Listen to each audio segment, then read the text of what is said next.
ఆమె తిరుపతి లడ్డు కల్తీ జరిగింది విన్నారా? కల్తీ జరిగింది జరుగుతుంది. అసలు ఎలా ఫీల్ అవుతున్నారు? మీరు కూడా స్వామి మాల వేసుకున్నారు భక్తుడిలా ఉన్నారు. బాధ వస్తుంది, మాకైతే చాలా బాధ వస్తుంది. తిరుపతి తిరుపతి లడ్డు అనేది ఒకసారి కాదు, ప్రపంచం మొత్తం వెళ్ళింది. అలాంటిది చాలా మోసం జరిగింది. అది ఫేమస్, వెంకటేశ్వర స్వామి ఫేమస్ లడ్డు. ఇది జరిగింది కాబట్టి ఏదో కొవ్వు అన్నారు, అది అన్నారు, ఇది అన్నారు. మీరు ప్రతి సంవత్సరం వెళ్తుంటారా తిరుపతి మాల వేసుకొని? తిరుపతి మొన్నసారి వెళ్ళాను, మళ్ళీ ఈసారి వెళ్ళేటప్పుడు ఎలా ఉంది లడ్డు? అది ఒక రకంగా ఉంది. అంటే మీరు స్వామి మాల వేసుకున్నారు కదా, శబరిమల వెళ్ళి రిటర్న్ లో వచ్చేటప్పుడు తిరుపతి వెళ్తుంటారు కదా? పోయినసారి వెళ్ళాను. ఎన్ శివపార్వతిరావు, ఏం చేస్తుంటారు సార్ మీరు? Retired JEE railways. రైల్వేస్ లో రిటైర్ అయ్యారు సార్. ఇప్పుడు కూటమి ప్రభుత్వం ఏర్పడి 100 రోజులు పూర్తయిందండి ఆంధ్రప్రదేశ్ సంబంధించి. ఎలా ఉందండి ఈ పరిపాలన, 100 రోజుల పరిపాలన? పర్ఫార్మెన్స్ బాగుంది, అన్నీ యాక్టివ్గా ఉంది, పర్వాలేదు అనిపిస్తుంది. అంటే రీసెంట్ గా వరదలు వచ్చాయి కదా, వరదల్లో ప్రభుత్వం అందించిన సహాయక చర్యలు ఎలా ఉన్నాయండి? అన్నీ ఇమీడియట్గా యాక్షన్గా ఉంది, అన్ని సహకారం కానీ హెల్పింగ్ కానీ అన్ని ఇమీడియట్ యాక్షన్గా ఉంది, బాగుంది కంపేర్ టు అదర్ కావాలి. అంటే మరి వైసీపీ వాళ్ళు అంటున్నారు చంద్రబాబు సరిగా పట్టించుకోలేదు వరద ఫ్లడ్స్ వచ్చిన వాళ్ళని చెప్తున్నారు. లేదు, మన న్యూస్ కానీ వీడియోస్ కానీ చూస్తున్నాం కదా, దీన్ని బట్టి ఆయన ఎప్పుడో ఒకసారి వస్తా ఉండేవాడు, ఈయన ఇమీడియట్ యాక్షన్లో ఉన్నారు, స్పాట్లో ఉన్నారు. అది ఒకటి చెప్పుకోవాల్సింది. అంటే ఈ వయసులో, అంటే ఆయన 75 ఏళ్ళ పైచిలకు వయసు, ఈ వయసులో ఆయన వరద నీటిలో నడవడం కావచ్చు, ప్రొక్లైనర్లు ఇవన్నీ స్పాట్లో ఉండేసరికి అందరూ యాక్టివ్గా ఉంటారు. అదే 10 రోజుల తర్వాత అనేటప్పటికి అంత యాక్టివ్గా ఉండరు. ఈ 100 రోజుల్లో గవర్నమెంట్ తీసుకునే డెసిజన్స్ ఎలా ఉన్నాయంటారు? మెగా డిఎస్సీ పైన సైన్ పెట్టడం కావచ్చు, పెన్షన్ ఓల్డేజ్ అంటే ఎవరైతే ముసలి వాళ్ళు ఉన్నారో వృద్ధాప్య పెన్షన్ 3,000 నుండి 4,000, వికలాంగులకి ఏమో 3,000 నుండి 6,000 రూపాయలు పెంచడం, ఇసుక ఫ్రీ చేయడం, ల్యాండ్ టైటిలింగ్ యాక్ట్ రద్దు చేయడం, అన్నీ బాగున్నాయి. అంటే మంచి ప్రపోజల్స్ పెట్టారు, అన్నీ యాక్టివ్ ఇంప్లిమెంట్ అయితే అన్నీ నెంబర్ 1. పేరు నారాయణరావు. ఏం చేస్తుంటారు నారాయణరావు గారు? వ్యాపారం. ఎట్లా ఉంది వ్యాపారం? వ్యాపారం బాగానే ఉంది గురుగారు. ఇప్పుడు కూటమి ప్రభుత్వం అధికారంలోకి వచ్చి 100 రోజులు అయిందండి. ఎలా ఉంది 100 రోజుల పరిపాలన? 100 రోజులు బాగానే ఉందండి పరిపాలన. మరి జగన్ అంటున్నాడు ఏం బాగాలేదు, చంద్రబాబు ప్రజలందరినీ మోసం చేసేసాడు అని చెప్తున్నాడు. ఏమీ లేదు, మామూలే. అధికార పార్టీ ఏం చెప్తారు? మన జగన్ పోయి అన్ని బాగానే ఉండి 15 సీట్లు ఎందుకు వస్తాయి? ఎక్కువ వచ్చాయిగా. అంటే మోసం పోయారు, చంద్రబాబు ఏదో చేస్తారని ప్రజలందరూ ఓట్లు వేసేసారనేసి అయితే జగన్ చేశాడు. ఏం చేశాడు అంటే ఆయన మీద పర్లేదు, ఈయన జగన్ మీద బెస్టే కదా. మొన్న వరదలు వచ్చినప్పుడు పట్టించుకున్నారా? పర్లేదు, పట్టించుకున్నారా ప్రభుత్వం? మొత్తం ఫుడ్స్ కానీ ఏవైనా సరే అన్ని పంచుతున్నారు. ఇప్పుడు ఇంటికి 25,000 వేసారు, మాకు వచ్చినాయి 25,000. బండి పోతే 10,000 బాగా చేస్తున్నారు. అది వచ్చే ఆధార్ కార్డులు అందులో ఉన్నాయి. 25,000 ఇంటింటికి వస్తున్నాయి. వచ్చారా చంద్రబాబు వరదలప్పుడు? వచ్చాడండి, పడవలు వేసుకుని తిరిగారుగా. మా జగన్ ఏమో ₹1 కోటి ఇరాను అన్నారు, ఇంత మటు కూడా సెలక్షన్ అవ్వలేదుగా. మరి పవన్ కళ్యాణ్ 6 కోట్లు అన్నాడు, ఇచ్చాడు కదా. మరి పవన్ గారు ఇచ్చినప్పుడు మనం ఏం చేస్తాం? ఇప్పుడు ఏ కూటమి ఏది బాగుంటది? బాగానే ఉంది కూటమి.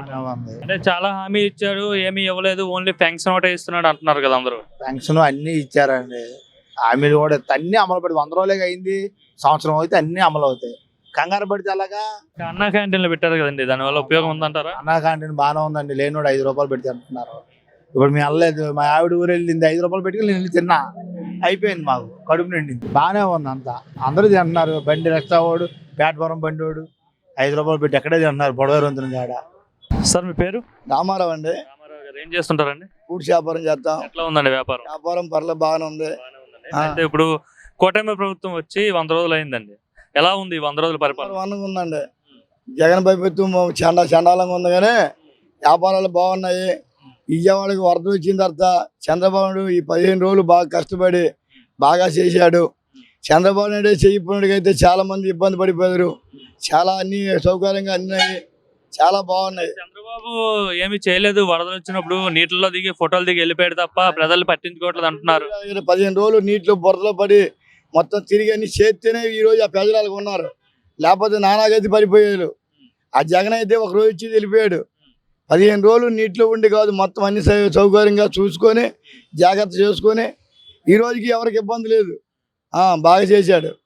జగన్ ఉంటే బాగుండేదేమో, అన్ని చూసుకునేవాడు. చంద్రబాబు ఏం చూసుకోలేదు. అసలు జగన్ ఏమీ చేయలేడు. అసలు ఇతను చేసినట్టు ఎవరి వల్ల కాదు. ఏనికైనా సరే ప్రతి ఇంటింటికి వెళ్ళిపోయి మొత్తం కార్డులు రాపించి ఏం పోనాయి మొత్తం అని చెక్ చేసి అన్నీ బాగానే చేశాడు. చాలా బాగా చేశాడు. అన్నీ వచ్చి ఇప్పటికి వెళ్ళిపోయిన అందరికీ సచివాలయం పిలిచి మేము ఏమేమి పోనాయని ప్రతి వాళ్ళకి కార్డు రాపించి ఉదయం నాకు కలిపి ఫోన్ చేశారు. మా ఇల్లు కలిపి తెరిచిపోతే వచ్చి మీకు ఏమేమి పోనాయనేసి అప్లికేషన్ ఇచ్చి ఓటీపీ పెట్టి ఫోన్ చేశారు. బాగానే చూసుకుంటున్నారు. అన్నీ బాగా జరుగుతుంది. వరదలు ఉన్నప్పుడు అంటే ఫుడ్ ఆహారం అన్ని సప్లై చేశారా? ఆహారం ఏంటంటే లారీలో తినలేక పారేశారు. అంత జనాలు ఆహారం అది ఇచ్చారు. ఎక్కడ చూసినా అన్నము భోజనము పారి కింద తినలేక జల్లిపోయి అయిపోయినాయి. చాలా బాగా చేశారు. ఏదో గిట్టనోళ్ళు చెప్పుకోవాలని తప్పించి కానీ చేసిన పని చేశాను చెప్పాలా. చేయకపోతే ఎవరైనా సరే చేయలేని చెప్పాలి కానీ బాగా చేశాడు. తప్పులేదు, బాగానే చేశాడు. అన్నా క్యాంటీన్లు పెట్టారు కదా అధికారంలోకి వచ్చిన వెంటనే, బాగున్నాయి అన్నా క్యాంటీన్లు? అన్నా క్యాంటీన్లు బాగా తింటారు కదండి జనాలు. కీలో ఉంటారు. తెల్ల టిఫిన్, పూరి, ఇడ్లీ రోజుకు ఒక వెరైటీ పెడుతున్నారు. ఉన్నోడు లేనోడు అందరూ కలిపి తింటున్నారు. ఆడి పుణ్యంగా 5 రూపాయలు ఇచ్చి తెల్లారులు అన్నా క్యాంటీన్ దగ్గర కనీసం 200-300 మంది లైన్లో ఉంటున్నారు. అన్నా క్యాంటీన్ ప్రతి క్యాంటీన్ దగ్గర కలిపి. అంటే గత ప్రభుత్వం వాళ్ళు తీసేశారు కదా అన్నా క్యాంటీన్ వల్ల ఉపయోగం లేదని చెప్పి, మరి ఇప్పుడు ఈయన పెట్టారు కదా. బాగానే ఉందండి. జనాలు ఏ అన్నా క్యాంటీన్ దగ్గర ఒక 200-300 మంది జనాలు వెయిటింగ్ చేస్తున్నారు. చాలా బాగా. ఉదయం పూట ఖాళీ లేదు. మధ్యాహ్నం ఉదయం తెల్ల టిఫిన్, పూరి పెడుతున్నారు రోజు, ఇడ్లీ పెడుతున్నారు రోజు, అన్ని రకాలు పెడుతున్నారు, పొంగలు పెడుతున్నారు. అంటే ఇంకో పక్క అంటున్నారు చంద్రబాబు చాలా మంచి హామీలు ఇచ్చేసి అధికారంలోకి వచ్చేసాడు, ఇప్పుడు హామీలు ఏమి నెరవేర్చలేదు, ఓన్లీ ఫ్యాంక్స్ నోటే ఇచ్చాడని చెప్తున్నారు. ప్రభుత్వం అప్పుల్లో ఉందండి. ఇప్పటికిప్పుడు హామీకి ఇమ్మంటే ఏమిస్తారు చెప్పోసారి. ఇతను తొట్టుకోవాలి కదా. అన్నీ ఒకసారి వచ్చాయి కదా. ఇంక టైం ఉంది కదా. ఇంక 5 సంవత్సరాలు ఉంది కదా. 5 సంవత్సరాలు నిదానం చేస్తారు. కంగారే ఉంది. ఒకసారి చేసి మంది ఎవరు చేస్తారు. ఫ్రీ ఇసుక పెట్టాడు కదా, అందుతుందా ఇసుక? ఫ్రీ ఎందుకు అందండి. శుభ్రంగా ఇల్లు కొట్టుకుంటున్నారు, పనులు కలిపి శుభ్రం చేసుకుంటున్నారు. అన్ని విధాలుగా బాగానే ఉన్నాయి. ఏమి ఇప్పుడు అంతమంది అది గొడవలు అయిపోయావా, ఇసుక కోసం బంధులు అయ్యేవా? ఇప్పుడు ఏమైంది? ఎవరి మటుగా శుభ్రం కట్టుకొని శుభ్రం ప్రశాంతంగా ఉన్నారు. ఎవరికి ఇబ్బంది ఏం లేదు, బాగానే ఉంది.